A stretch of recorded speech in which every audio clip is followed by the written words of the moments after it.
thing that we always discuss is how do we advocate on behalf of our loved ones? How do we advocate for our cases as a whole, right? So, you know, we come here and we talk about how CVE is harmful to our communities and how the war on terror has impacted not just us, but the entire Muslim community, and everyone is fearful, and, you know, people don't want to donate and people don't want to sign petitions because they're afraid of their names being associated with us.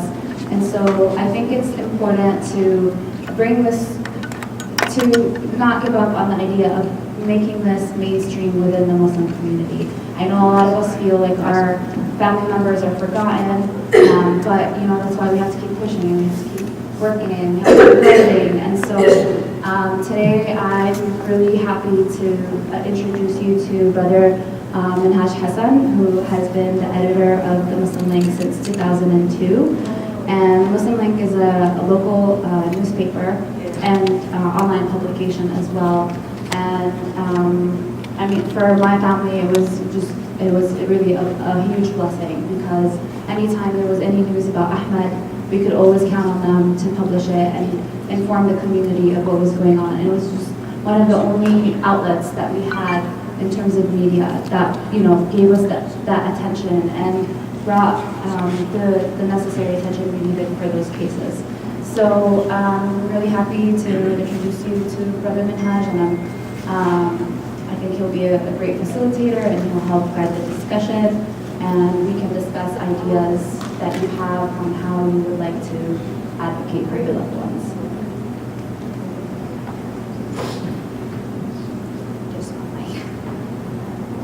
Bismillah, alhamdulillah, wassalatu wassalamu rasulullah, assalamu alaikum, and greetings to everyone, greetings and peace. First of all, thank you for the invitation to NCPCF. I'm just going to be a facilitator. You guys are really the experts in advocacy and on the particular issues that we need to advocate about. We've been covering a lot of your cases and, you know, the situation in general over the last, 15 or so years in the Muslim Link. So I do have a good exposure on all the issues, but really, you guys are really the heart of everything that we're going to be discussing today about what you've gone through, and as far as, advocating for your cases and for the whole situation. So this will be a discussion. Hopefully I won't be talking much, and you guys will be really leading the discussion, and Sister Mariam and Dr. Mahad, Steve, and others who are the experts. Feel free, please, to just jump in with questions or comments or to help the discussion go.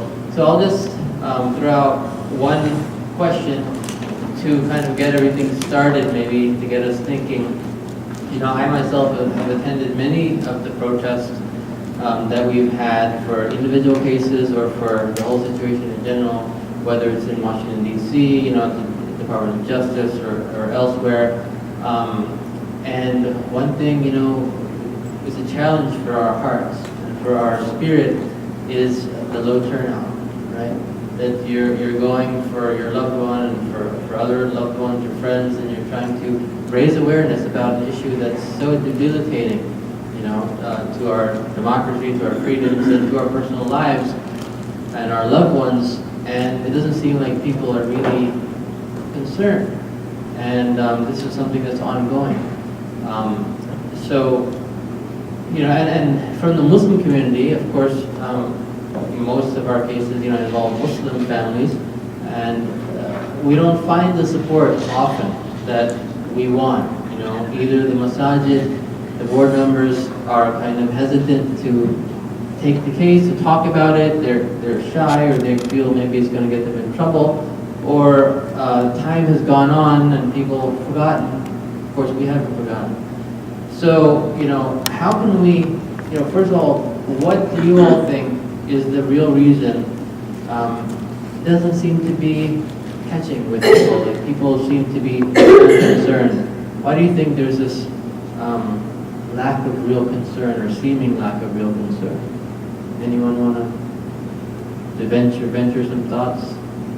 Fear. Fear? We don't want to have anything to do with it. Okay. And do you mean fear among the Muslims, or even from general general public? More from the Muslims. The others, basically, they don't know, and what they don't know, they don't care about. Okay. So I also think that these families might not be seen as victims, like, because there's such a stigma associated with what they're going through, and I think because they're not seen in a sympathetic way, there's less impetus to like really do something about this. It's really about empathy, like, if you can establish empathy and humanize someone, then you can understand them. So you're saying you don't think the families are looked at as victims? I don't think they are. That's, like, I feel like because of the case, the nature of the case. So you mean in particular from the Muslim community? I think both, like, from the Muslim community and a broader non-Muslim. So would you say that the attitude maybe from the Muslims specifically may be, well, they must have done something wrong, so that's why Serves them right. serves them right? Serves them right, or just, I mean, if, I don't know how to describe it. I feel like it's somewhere in the middle between those, serves them right and indifferent. I don't know how to understand. Like the government wouldn't have done all this if it was, unless it was No something smoke without that fire. no smoke without fire. Yeah, can I translate for एक that? Question करना है एक सवाल ये है कि क्यों लोग इस मूवमेंट को सपोर्ट नहीं करते? मुसलमानों को नहीं सपोर्ट करते हैं क्योंकि हमारे टेररिज्म के केस हैं। Yeah, she's saying it's because it's a terrorism case, or the nature of the case. ये नहीं चाहते कि जिस तरह हमें तकलीफ हुई है तो उनके ऊपर भी ये तकलीफ है, मगर ये लोग नहीं जानते कि आज तुम अगर हमें सपोर्ट नहीं करते तो कल तुम्हारी भी बारी है, तुम्हारी बारी। मगर ये नहीं समझते कि हम मुसलमान खड़े होकर एक हमारा स्ट्रेंथ बना के सामने खड़े होकर उनके केस क्यों बनाए जा रहे हैं, तो डंके की चोट पे कहना चाहिए ताकि वो भी देखें कि अब इतने सारे लोग आए हैं और वो हमसे सवाल कर रहे हैं और उनको ये जवाब देना पड़ेगा कि क्यों झूठे केस बना रहे हो, बजाय तुम क्रिमिनल पकड़ने के तुम मैन्युफैक्चर कर रहे हो। ये तो लॉज के खिलाफ है ना इनके। और बहुत से मुसलमान ऐसे जहाँ पे हमारे रिश्तेदार वो उन्होंने भी हमें दुनिया में ऐसे छोड़ दिया, हमसे ये दुनिया नहीं है, पता नहीं कहाँ है। So she's saying that even like relatives have sort of like isolated us, and just expressing frustration and sadness at the lack of unity of Muslims and even family members as well as, and like that strength would come from unity, but just because we're not united. और बहुत से लोगों को मैंने ऐसे ही देखा, मैंने देखा अपनी आंखों से, Yeah. बहुत से इमाम इन लोगों के साथ खाना वो नहीं चाहते हैं। So she's saying that there's a lot of imams as well who work with the FBI or the government. And like or the FBI. हाँ, अब जैसे कि हम यहाँ खड़े हैं रैली के लिए, हमारे पीछे ये खड़े हैं, मगर जब हम ये आवाज़ें उठा रहे हैं चंद लोग हैं और वो उनके NYPD के कमिश्नर केडी के साथ वो अंदर जाके बात करते हैं और फिर आके दोबारा हमारे साथ है, तो ये दूसरी बातें सुनी ना। Yeah. तो तुम किसको सपोर्ट करते हो, तो उधर जाओ यहाँ क्यों करते हो? Yes. हम माए महीने हम तकलीफ में हैं और तुम हमें देख नहीं रहे हो, तो वो जाके तुम ठीक है तुम्हारे सालों बाद उनको जाके बताओ ये फेक केसेस हैं, वो इतने छोटे छोटे बच्चों को अंदर फंसाया है, पैसे क्यों नहीं है इस बारे में? Just generally ये expressing चीज़ें जो anger. होती हैं ना, ये चीज़ें ये नहीं सुनना चाहते हैं, फिर NYPD के ऊपर भी बैठे हैं, है ना? तो वो ये नहीं चाहते कि अमेरिका में इतनी दौलत कमाई है तो कहीं हम ना बर्बाद हो जाए। उनको ये चीज़ों की फिक्र है, मगर ये चीज़ों की फिक्र नहीं है कि जो वक्त हमारे ऊपर आया वो कभी उनके ऊपर नहीं।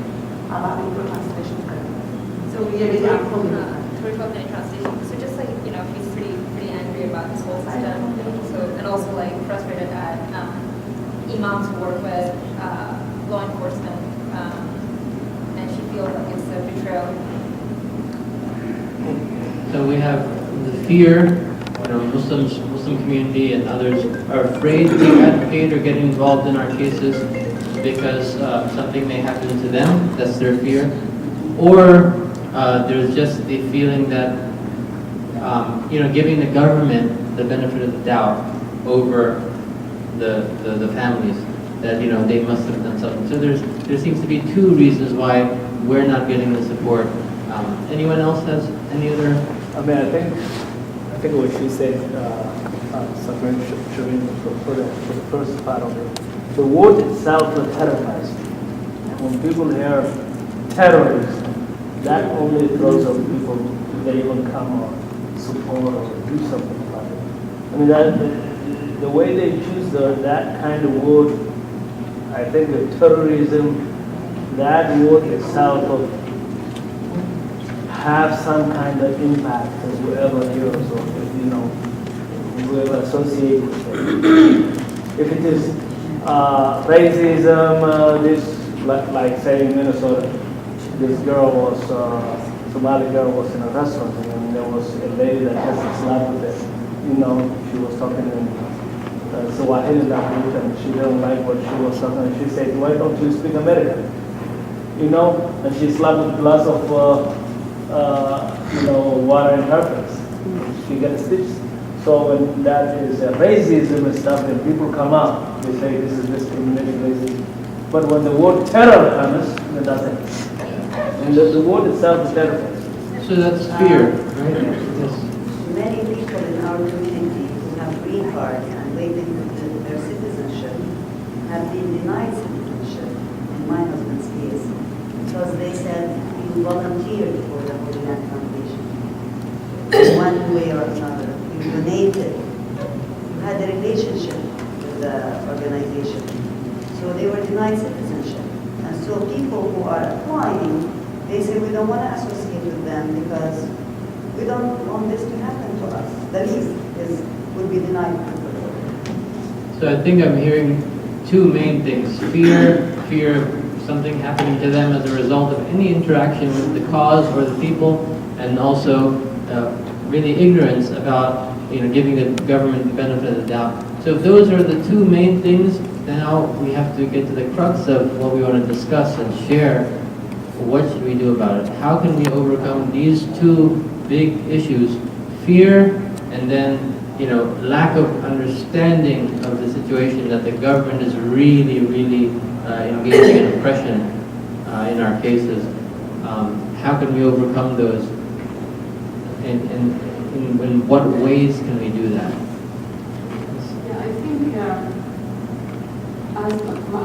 I'm in this case for more than 10 years now. Until now, some people didn't know anything about this case. So they need to get educated to know what's going on. They just hear what media says. So we need to let the other media reach them. As they watch TV and there is more, they need to know what the government do. I don't know how, maybe more meeting, more talking, more publishing, I don't know how. But people need to understand what's going on. So people need to get educated about what our cases are about and why they're important. Anyone else?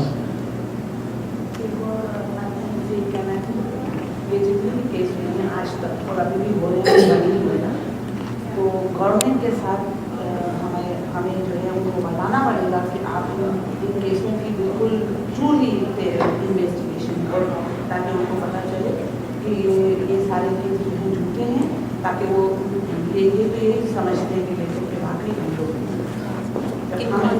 Government जो भी जैसे Obama वगैरह या senators हैं जो भी लोग काफ़ी और कुछ नहीं होगा सारे लोगों को इकट्ठे होकर जो जिनका इन लोगों से रहा है तो वो कहें कि अब वो सोचेंगे कि अब ये उठे नहीं हमसे सवाल करें तो उनको सही जवाब देना पड़ेगा।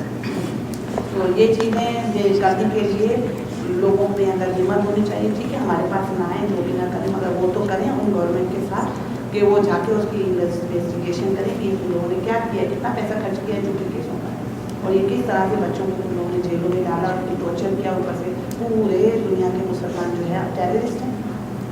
आपने इस 2016 के इलेक्शन को देखा इस्लामोफोबिया बेकार का और 2004 में मेरे बेटे रिपब्लिकन नेशनल कन्वेंशन वालों ने कि टेररिस्ट को पकड़ा कुछ भी नहीं था मेरा बेटा तो खुद गया उनके बुलाने पर पुलिस के बुलाने पर खाली हाथ उन लोगों ने मिलाया था।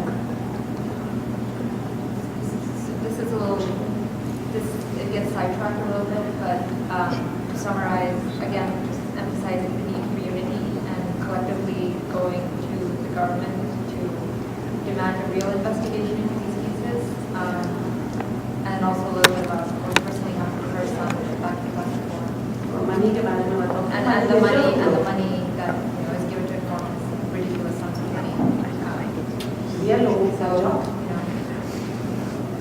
को I wanted to ask Steve, how do we get, if we need to educate, if people are not aware of our cases and the details and the truth, so we need to get that message to them. How do we get that message past the fear? How do we get around the fear? Well, I was just going to add one other thing. I don't know whether this is true or not, but from time to time I'm asked to describe the Muslim community, what I see in the Muslim community. And I have to pick one word to describe the Muslim community. I think I would say they are polite. This is a very polite community. You are really very considerate of everybody's feelings, and you try to get along with everybody. And unfortunately, when you're making a demand for justice, politeness doesn't necessarily resonate very well. And I just think that within the Muslim community itself, there is no clear pattern as to how to express your indignation, your pain, your anger in the civil rights movement in the United States.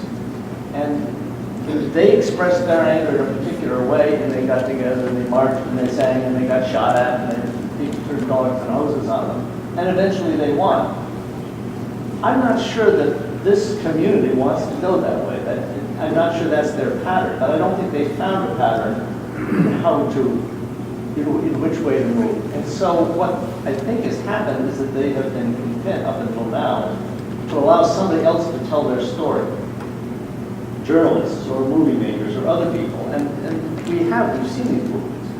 And I think anyone who gets involved in the Muslim community immediately gets caught up in these stories. These are horrible stories.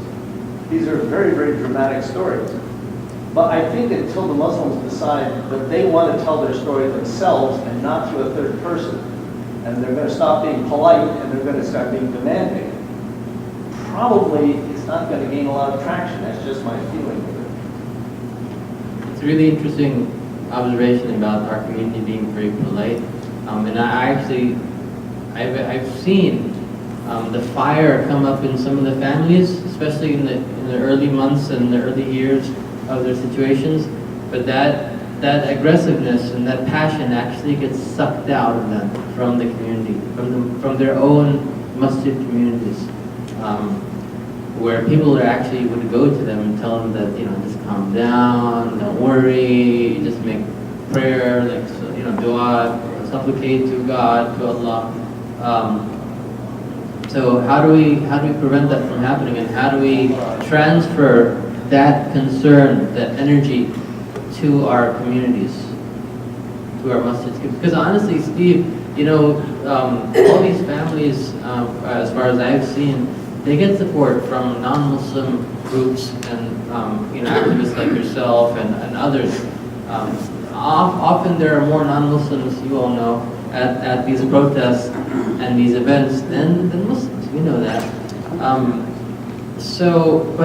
But for the families to feel that they have support, it really has to come from their fellow Muslims. Because when they're out there on their own, and even if they're surrounded by well-wishers from the non-Muslim community, their brothers and sisters in humanity, it still doesn't do the same thing as having your own people of faith, your brothers and sisters in faith backing you up. And also on the financial end, that's where the money is going to come from. If you need to pursue legal action or whatever, it's going to come from the mosque community. So how can we get the messaging down? The sister said, we need to educate. So how can we craft our messages so they're not getting lost and they're not, misdirected? How can we do that? People are overwhelmed with information. How can we get through that? I think I just want to follow up with what you said. I've been observing for years now the case that I believe for the past 4 years. And it's very true when you see travel and go and see the state in the Muslim. So mostly what other communities do is they have a hierarchy of authorities within themselves. Christians, they have this clergyman, they have this pastor, they have this, In Muslim community, every imam has built his own, their do it this way. There is no mufti, there is no one that, in Texas, who is the Muslim head? In Minnesota, who is Muslim head? In Michigan, who is Muslim head? We got 40 masjids, we got 40 different imams. And parents and Muslims don't have a place to go and seek help because of the disconnect. So if we have, what he's talking about, Steve, is about civil movements and going in the streets and protest, and who is that? Who's going to do it? Who is our boss as a Muslim in this state, this other state? If we have only, say, 50 states, 50 muftis that come together, or one congregation, or one ummah, we don't have one person that understands us. Let me interject. And that is the problem. I mean, when we say people come out on the streets, we have 40 masjids. Who's going to come out? This imam says something. This one says something else. This one works. That one says. In Dallas, we had the Dallas Morning, and they used to cover Muslims in the worst way. Coverage was terribly negative. And in the 1990s, 1995, some of folks like Stephen Emerson and Daniel Ives were coming out, and they were sending all this information about Holy Land Foundation, across the nation. And Dallas Morning News would put all these reports. So my husband and Shukri Abu Bakr, they had a massive campaign against Dallas Morning News. They were a leadership. Where is the leadership? They were a great leadership in that community. And they started with the one who used to bring everybody together in events and activities. They started with them. And they found him an immigration violation from the past old days. And they kicked him out. They put him in prison and kicked him out. And then it was like a snowball rolling. So they had the Dallas Morning News after a year of demonstrating in front of twice a week. They came down and they said, okay, what do you want from us? They would come at lunchtime, twice a week, and stand there for an hour so they would not be able to go out to lunch. They were harassed, the Dallas Morning News reporters. They felt terribly bad. After a year, they said, okay, what do you want? We're ready to do what you want. We're ready to cover in a way. In a way that we are ready to do sensitivity classes for our, employees. We are ready to take a few of you as interns in our. Few months after that, the FBI came and, attacked our community after 9/11 and took them home. And the Dallas Morning News went back to its old report because the leadership is in now. So yes, there is leadership, but usually, either another one was a great leader of the community. They went back and looked in how he got his citizenship, a different man. And they said, I don't know if you have ever heard of him, Rasmi al-Mallah. They found out that he has donated $50,000 to every year he would donate $50,000. He was a big businessman. And they said, you married a woman with the intention of getting. How many people do this in the United States, right? And so they kicked him out. He had massive big businesses, and he supported every Islamic cause in the region. They just kicked him out, took his passport and kicked him out.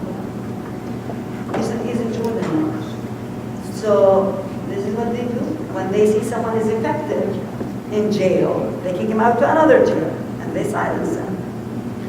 This is what happens. This story about these leaders getting targeted who are outspoken advocates, it'll just... They're all there on the wall. Yeah. This is the leadership. Many of them are leaders So in their communities. this type of situation would play into the fear of the existing leaders, whoever they So are. scapegoated. If you want to be like them and speak out, this is what's going to happen to you. So you stay quiet. Mind your own business. So let's kind of refocus back on what we should do about it. What can we do? How can we advocate for our issues? One thing the sister said was about the education. Can I get a show of hands here? Who among you has drafted a comprehensive information sheet or a comprehensive information email about your particular case, since it started? Raise your hand. So most have not, right? Most have not. For those who have not drafted some kind of message about your case, is it because you felt unqualified to do so, or hesitant in some way? You didn't know what to write, where to start. Anyone who didn't write something? What prevented you from writing something? Language barrier? Do you mean like just in general for the public, or do you mean to the judges and stuff like that? It's something in general that, look, I want to put the truth out there about my case, and I have to, and I know what it is, so I need to put it down. I think with us it's still kind of the sentencing and stuff. With us, I think none of us have done it because of the way we don't want the judge to feel. Because before trial, we did the whole, okay, this is entrapment, and then afterwards, when we revisited with our lawyer after the conviction, he was just like, we have to approach this differently to get the more of a lighter sentence. So that's what we're doing. And then after sentencing, he was like, our lawyers was just like, he's gonna speak out more and do more public stuff. But since sentencing hasn't. So right now you have to be more restrained. Yeah, we have to. Yeah, so that's why we haven't. So I want to actually touch on that because throughout, my brother has been in U.S. prison for the past 11 years, and there have been so many occasions when we want to put something out there, and attorneys are always like, no, that's going to impact your case, that's going to negatively impact your case, it's going to bring the wrong kind of attention. And while that can be true, I think sometimes we withhold out of fear that this is going to even become worse, as if it's not already bad enough. So, even now, we're working on a lawsuit, and we've discussed advocacy around the lawsuit, and then there's this fear of if the attorney told us, you need to understand that this is going to put the light on you again, and that the government may harass you. So I think, again, there's fear in just so many different ways that affects these cases. And indeed, I think it's true that the lawyers do spread fear. Yeah. They tell you all the negative things that may happen if you speak out or you call attention. And then, it's really at this point where my father, when we met with the attorney, was like, what more can they do at this point where, there's a gag order restraining us from even advocating on his behalf. He's in solitary confinement. He's got a life sentence. What else can they do, right? So Steve, where else can the family turn? Because often these families, like the sisters here, are saying that their lawyer is giving them advice on what to say, in public, and how much they can say in public. So to what extent should our families be relying on their lawyers to determine how they advocate, and where else can they turn besides their lawyers? Oh boy, I could not, as a lawyer, possibly criticize my fellow lawyers for their bad advice. I have ceased to have much faith in the courts, and I think that the fear of influencing the case is somewhat overblown in my way of thinking. I think we have moved to a stage where now we have to appeal to the conscience of the country, not to the courts, because I just don't think the courts are responding in the way that they should. But that said, on each individual case, there may be issues one way or the other. I've seen cases where people have gotten much lighter sentences because the judge believed that this was a miscarriage of justice, whereas if they'd gone out and demanded justice, the judge might very well turn around and say the opposite. I don't know. It's very tricky. As a lawyer, I'm the last person you should ask because I always fall back on what my brother professionals would say. I don't know. I'd like to say something about that. So I'm from Albany, and I first got involved in this because of the Asina Ref case.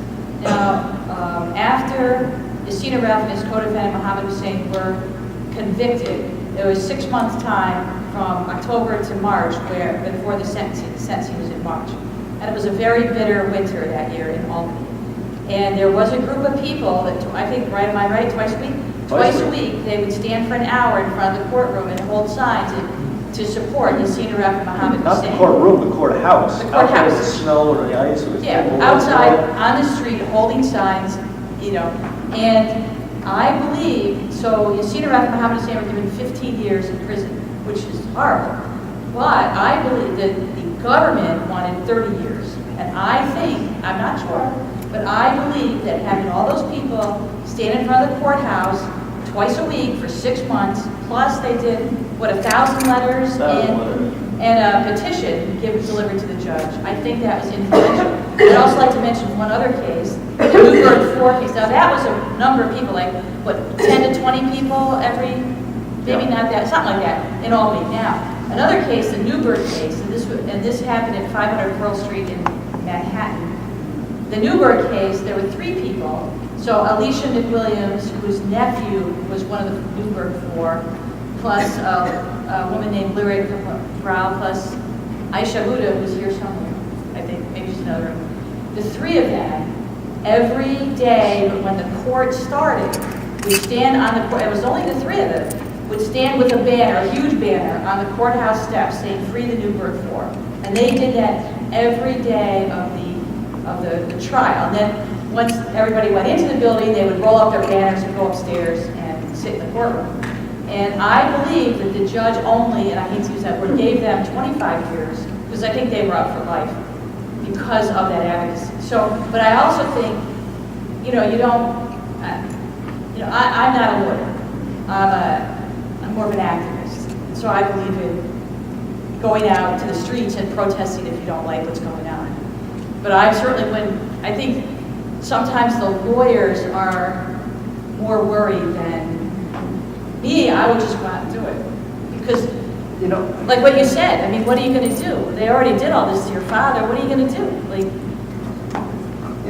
I have to say that as a lawyer, maybe I should rephrase it a little bit. What Lynn is talking about is absolutely effective. It communicates to the judge that the whole community stands behind this guy. Not just the Muslim community, non-Muslim community as well. The non-Muslim community should get out there and support these cases because that's essential. And it sends a message that this guy is not a threat to the community. The community isn't scared about him, that you should get a life sentence. At the same time, if you have a bunch of people out there going, the court is crap, death to the judge, right? This is not going to be helpful, right? And as a lawyer, that's the thing that they're always scared about.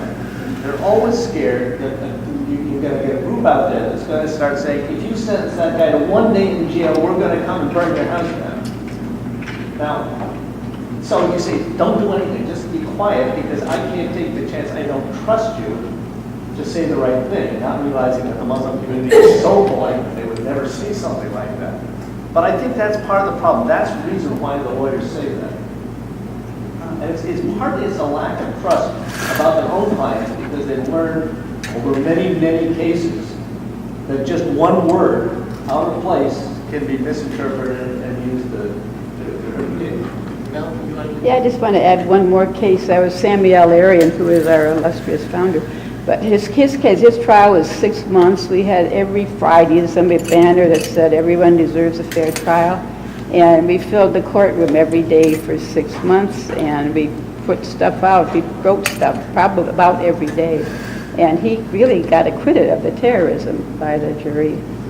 And he's not in a CMU, obviously. So I really think that shining a light on it, I think, is very important. And from what I've seen, it is. the advocacy. We had, from the Peace Center in Dallas, a reverend and rainbow people, from all walks of life, and they came with their banners every single day. And they sat in the courtroom. The courtroom was always full, and we had to put another room where they, through TV, they saw 65 years. 65 years. So we did the advocacy part. And you in have our the support, community. you have the support of the Yes, at that point we did. 65 years. 65 years for feeding orphans and widows. That's almost work.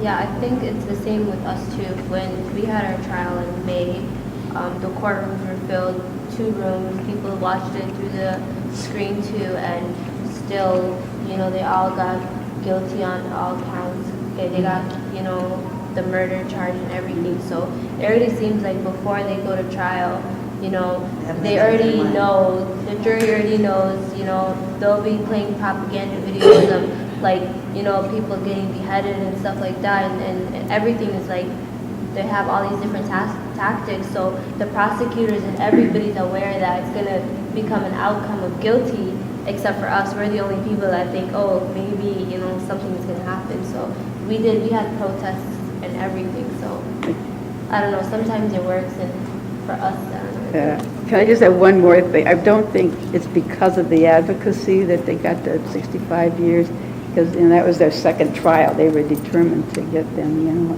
So I think the advocacy, is important, and sometimes it helps. Sometimes it helps. I was just going to say, I think we're thinking of different strategies at the same time. So there's a litigation strategy, right? A legal strategy and an advocacy strategy. I don't think generally lawyers are equipped to do the larger advocacy strategy, right? To create a campaign that includes litigation, but also includes the piece about building litigation on it. So I think when we're talking about how we, advocate on these things, organizations like Center for Constitutional Rights are especially important because they have individuals who actually work on advocacy alongside those who do the litigation. And I think when we're talking about working within the civic community, I think that part is about building the power and sort of educating the community, and also recognizing the fact that we're not all working towards the same cause. We're not a homogenous entity, right? People are taking, we all know this, right? People take money from the government, some people don't. We can't act like we're all operating under the same umbrella that this huge injustice has been committed, right?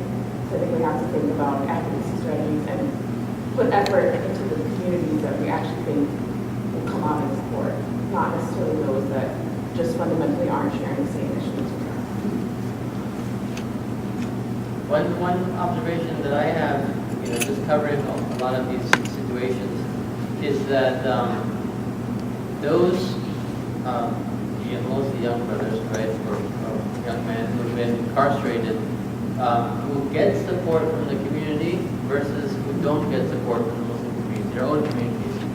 Those who are getting support, like in a case that I'm very close to, is the Ali Asad Chandia case in Maryland, and he's been incarcerated for 11 years or so now, and he still gets support.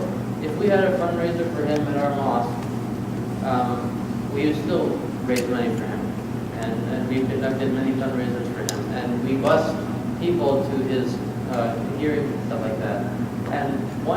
So then I see some other people, case in point, Ali Al-Tamimi, Dr. Ali Al-Tamimi, huge case, very high-profile person, but the difference is he hardly had anyone at his trial, Dr. Ali Al-Tamimi.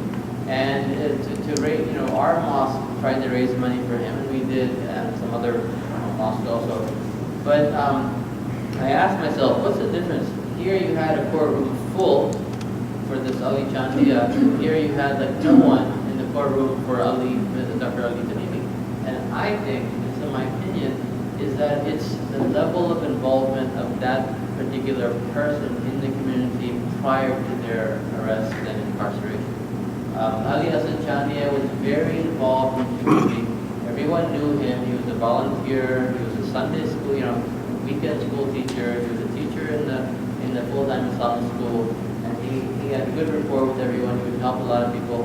So a lot of people came out, and a lot of people, automatically they dismissed in their minds the government's charges that this is not the guy we know. Whereas Dr. Al-Tamimi was really a bookworm. He was very kind of off by himself. He lectured and he gave speeches and stuff like that, but he didn't have personal relationships with any community that was there. So that's what I see now.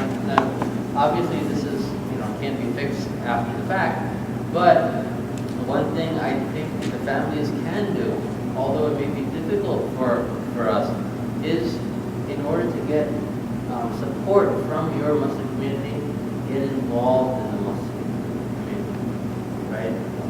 That may be difficult for your inside, trying to get, trying to volunteer, get involved in the Sunday school, etc. When this entire community seems to be ignoring your case. But I'm telling you, by getting involved, you'll begin to identify people who are good-natured and who are influential in the community, and you can then, and this is what I think how the messaging can come through. I get a lot of emails from about different cases. Sometimes the mother of a defendant just like sits and writes something, all her emotions, and she sends it on her email list. Like I get some stuff from Khan's mother, right? As a lot of times it's very frustrated writing. And I'm finding that that's not the best way. We're bombarded by emails. So to convince people, like to educate people and get them to understand our case and the importance of our case, I think it has to be done one-on-one. It has to be done person to person, because this is not some like bullet point type of situation. This is a very big situation. It has to be explained. They have a lot of questions, but what about this? What about that? I read this in the paper, etc. That needs personal one-on-one. And if you get involved in the community, you begin to identify those